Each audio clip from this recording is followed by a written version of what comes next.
Обемната сметководствена евиденција, сивата економија и нестручниот кадар им создава бројни проблеми на малкуте занаечи и преостанати во државава. Бараат поголема поддршка од владата во делот на царинските олеснувања, бидејќи нема развој на малите и средни предпријатија, велат тие, без занаечиство. Училиштата кои се средно-стручните училишта вадат ученици кои што не се подковани практично. Едуцирани се изузетно добро, но практично не се подковани.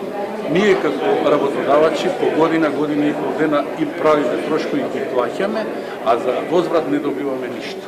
И кога ќе го научите, после ќе го земе некој друг, ќе ги не работи. Во земја како Македонија, во која нема голема индустрија, императив е развојот на предприемништвото. Во земјава постојат околу 5000 занаечи, најчести се златари, фризери, козметичари, но изумираат оние кои се преплавени од кинескиот пазар.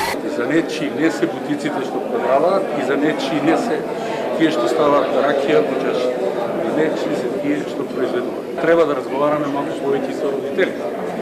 Родителите треба да сватат дека занаетот нема да го збогати нивното дете, но нема да го остави без дете. Во секое време има работа за занаечи.